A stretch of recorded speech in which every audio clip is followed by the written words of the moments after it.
할렐루야. 말씀과 기도로 하루의 문을 여는 우리 3월 8일 새벽 예배 자리에 함께 하신 믿음의 식구들 주님의 이름으로 환영합니다. 오늘은 시편 우리 107편 말씀 우리 함께 낭송하시면서 새벽 예배 시작합니다. 시편 107편입니다. 여호와께 감사하라. 그는 선하시며 그 인자심이 영원함이로다. 여호와의 속량을 받은 자들은 이같이 말할지어다. 여호와께서 대적의 손에서 그들을 속량하사 동서남북 각 지방에서부터 모으셨도다. 그들이 광야 사막길에서 방황하며 거주할 성읍을 찾지 못하고 줄이고 목이 말라 그들의 영혼이 그들 안에서 피곤하였도다. 여호와의 인자하심과 인생에게 행하신 기적으로 말미암아 그를 찬송할지로다. 아멘. 주님 감사합니다. 오늘도 하나님의 인자하심과 우리 인생에 행하신 그 놀라운 기적으로 말미암아 하나님의 놀라우신 그 역사를 찬송하며 감사하는 하루의 문을 엽니다. 말씀 가운데 오늘도 저희들의 갈 길을 인도하시고 우리 모두에게 필요한 평강과 은혜를 풍성하게 허락하여 주옵소서. 예수님의 이름으로 감사하기도 합니다. 아멘. 오늘 말씀은 누가복음 19장 마지막 부분입니다. 41절부터 48절 말씀 함께 교독하십니다. 가까이 오사 성을 보시고 우시며 이르시되 너도 오늘 평화에 관한 일을 알았더라면 좋을 뻔하였거니와 지금 너의 눈에 숨겨졌도다. 날이 이를지라 너의 원수들이 토둔을 쌓고 너를 둘러 사면으로 가두고 또 너와 및 그 가운데 있는 너희 자식들을 땅에 메어치며 돌 하나도 돌 위에 남기지 아니하지니 이는 네가 보살핌을 받는 날을 알지 못함을 인함이니라 하시니라. 성전에 들어가사 장사하는 자들을 내쫓으시며 그들에게 이르시되 기록된 바 내 집은 기도하는 집이 되리라 하였거늘 너희는 강도의 소굴을 만들었도다 하시니라. 예수께서 날마다 성전에서 가르치시니 대제사장들과 서기관들과 백성의 지도자들이 그를 죽이려고 꾀하되 48절 함께 봅니다. 백성이 다 그에게 귀를 기울여 들으므로 어찌할 방도를 찾지 못하였더라. 아멘. 네, 오늘 우리가 함께 묵상하게 되는 우리 누가복음 19장 마지막 41절부터 48절의 이 본문에는 두 가지 사건이 두 가지 이야기가 등장합니다. 첫 번째는 예수님께서 예루살렘을 향하여 아주 극심한 슬픔을 표하시며 우시는 내용이 나오고 그 다음에 뒷부분에서는 예수님께서 예루살렘 성전에 들어가셔서 성전을 청결케 하시는 성전 청결 사건에 대한 이야기입니다. 앞에서는 예수님의 슬픔에 대한 표현이라고 한다면 뒷부분은 예수님의 분노에 대한 이야기입니다. 그래서 오늘 저는 말씀의 제목을 예수님의 슬픔과 분노라 그렇게 말씀의 제목을 잡아봤습니다. 먼저 예수님께서는 왜 예루살렘을 향하여 슬퍼하시며 눈물을 흘리셨는가? 예루살렘 성에 있었던 그의 백성들의 영적 무지로 인하여 주님께서는 슬퍼하셨다. 그렇게 우리들이 간단하게 정리해 볼 수가 있습니다. 예수 그리스도를 통해 선포된 복음에 대하여 다시 말해서 평강의 왕이신 그와 같은 이 평화에 관한 예수 그리스도 평강의 왕이신 예수 그리스도에 대한 평화에 대한 일에 대하여 달리 표현하면 복음에 대하여 그들이 눈이 감겨져 있고 또한 그들의 귀가 닫혀져 있었기 때문에 그 영적 무지로 인하여 주님께서는 슬퍼하시며 예루살렘을 향하여 눈물을 흘리셨던 것입니다. 마찬가지로 주님께서 예루살렘을 향하여 우셨던 주님께서 오늘 그의 백성들의 어떠한 모습 때문에 슬퍼하시고 눈물을 흘리시는가, 동일한 그와 같은 주님의 이 메시지가 우리에게도 적용될 수 있습니다.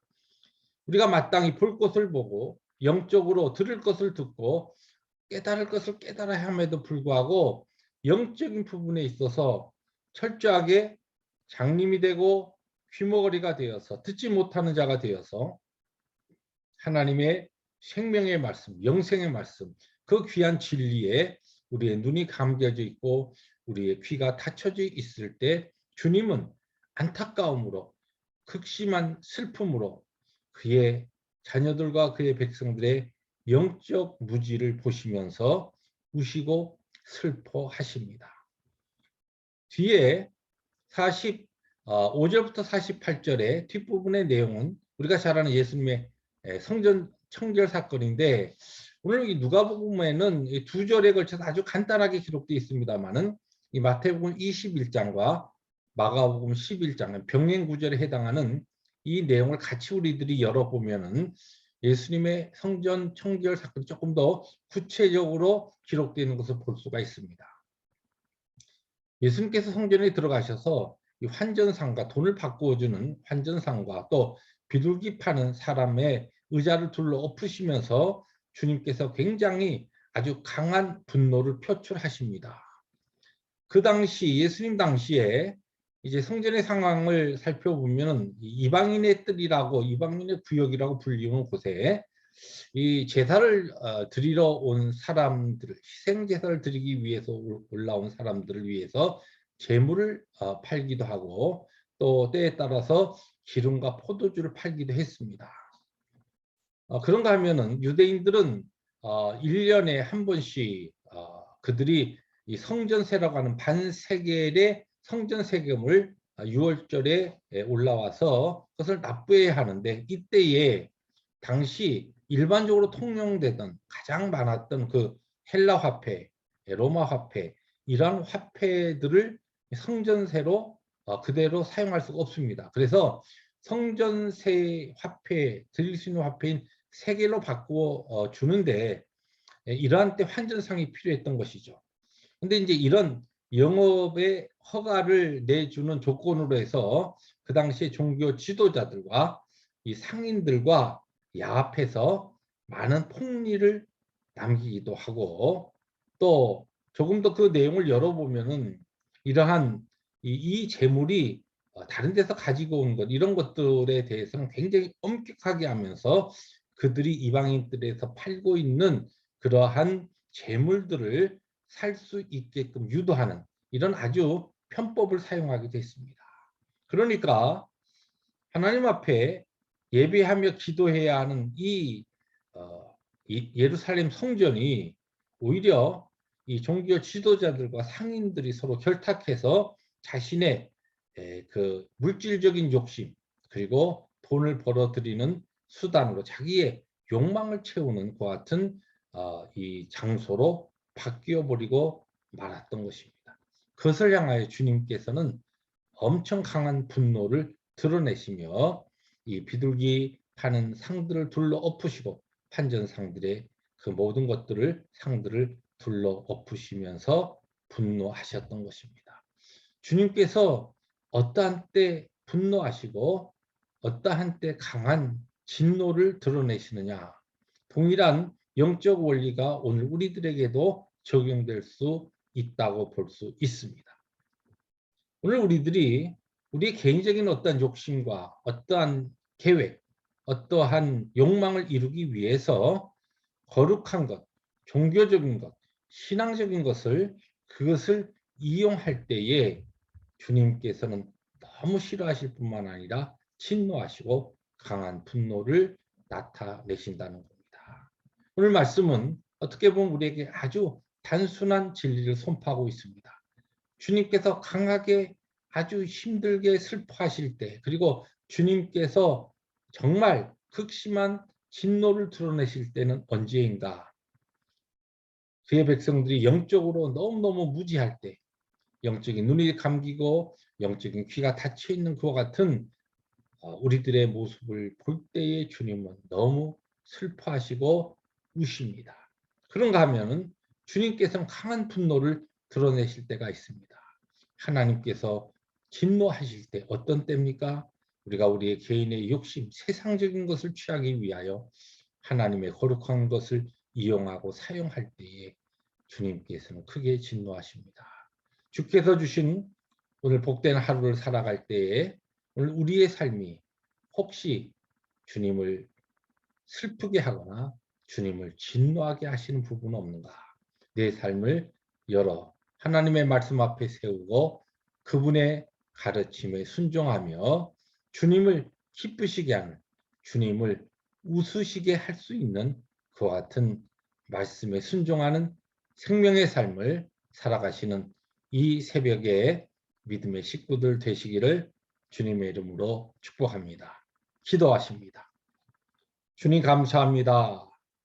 오늘은 누가복음 19장 마지막 부분을 살펴보면서 예수님께서 참 슬퍼하셨던 그 장면과 또 예수님이 너무너무 분노하셨던 두 예수님의 극심한 감정적인 이 표현이 드러나는 말씀을 통하여 왜 주님은 슬퍼하실 수밖에 없었고 왜 주님은 진노하실 수밖에 없었는가라고 하는 것을 생각하게 하시니 감사합니다. 오늘 우리에게 주어진 복된 하루를 살아갈 때 주님을 마음껏 미소 지으며 웃게 할 수 있는 삶을 살아가게 하여 주시옵소서. 우리 주님을 기뻐하며 주님의 기쁨을 위해서 살아가는 또한 승리의 하루가 되게 하여 주옵소서. 예수님의 이름으로 감사하기도 합니다. 아멘. 오늘 주신 말씀 붙잡고 오늘도 우리 예수님을 미소 짓게 하며 예수님을 기쁘시게 하는 승리 하루 되시기를 주님의 이름으로 축복합니다. 할렐루야.